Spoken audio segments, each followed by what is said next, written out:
The low rumble hit Are you first, sure not about thunder, this? but heavy Don't worry, engines. I've got you. Agnes, 77, stood on her sagging porch in a faded cardigan and watched 6 Hells Angels roll up the quiet street. Well, hello Chrome there. gleamed, leather I didn't creaked, expect engines company coughed into today. silence. Come on up, Neighbors make peeked yourselves through at home. curtains, but Agnes wasn't scared of them.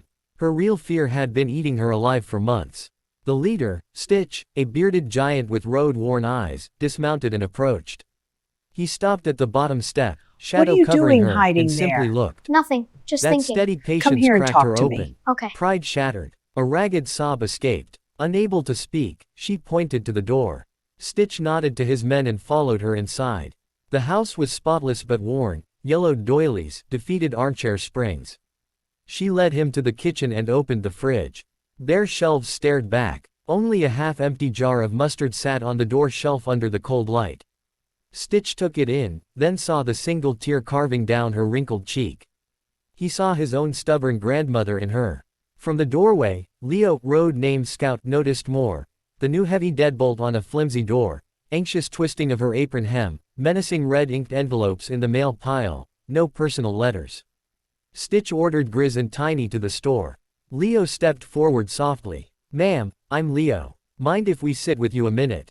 Agnes flinched, eyes darting to the door like she expected a monster.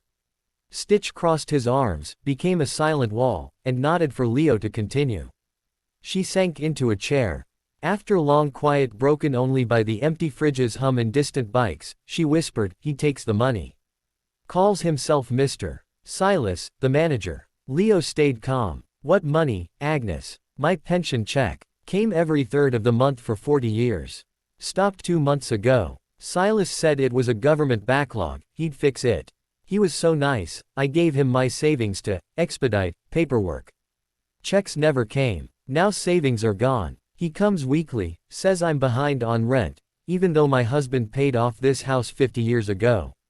Brings papers I don't understand. He's going to put me out." The kitchen filled with cold fury.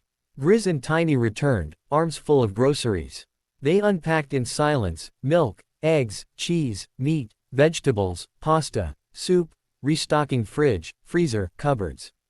Stitch placed a gentle hand on her shoulder. "Agnes, you won't worry about Silas anymore. We'll handle it." Hope flickered in her eyes for the first time. At the clubhouse, mood tense, Stitch stood at a chalkboard. "This is a rat named Silas preying on the elderly. Shows up Fridays, 10 a.m. sharp. Collects cash, fake documents." Leo shared his file. Disbarred real estate agent, fraud history. House owned by an out-of-state corporation, Agnes's tenant for life, rent-free till death. They paid taxes, knew nothing about Silas. He intercepted mail. Pension checks forwarded to his P.O. box, federal mail fraud. Serious time. Stitch laid the plan. No marks, no bruises. "We do this clean. We're her nephews visiting, helping with affairs. We present facts, give one way out. Friday, 10 a.m. 4 bikers, Stitch, Leo, Grizz, Tiny, in plain clothes sat at Agnes's kitchen table drinking coffee. She paced nervously. A cheap sedan pulled up. Silas, shiny suit and clipboard, swaggered to the door and knocked sharply. Stitch opened it. Silas started pushing in, then froze at the wall of man before him. He saw the others at the table. Blood drained from his face. "We're her nephews," Stitch said pleasantly, eyes ice cold. "In town helping Aunt Agnes with finances. Come in. We were about to discuss you." Silas stepped inside on trembling legs. The deadbolt clicked shut like a trap. Stitch gestured to the empty chair. "Sit, Mr. Silas. Let's talk about your management." Silas tried. Bravado. "This is private." Leo cut in calmly, notebook open. "Mail forwarding agreement for her pension checks. Quitclaim deed attempt last week to your shell company. We have copies." Silas went ghostly white. Leo continued, "Friend in Postal Inspection Service is very interested in your P.O. box. Mail fraud, wire fraud, extortion on a senior, mandatory minimums, 10 years per count. Property owners are surprised. Faxing removal paperwork now." Stitch stepped closer. Silas pressed against the wall. Grizz and Tiny stared, unmoving. "Here's the deal," Stitch said. "Return 2 months' pension, $4,312. Return her $6,000 savings. Plus $10,000 for pain and suffering. Cash. Notarized document relinquishing all claims forever. 1 hour. Or the postal inspector gets called. Silas collapsed, shaking. 1 call. 52 minutes later, a young man delivered a heavy bank bag and envelope. Grizz counted cash in neat stacks. Leo checked the document. All clean. Stitch opened the door. Get out. Leave the state. If we see you or hear your name here again, we won't call police. We'll find you, and we won't be polite. Silas ran to his car and fled. Silence settled. Agnes sank into her chair and wept, relief, not despair.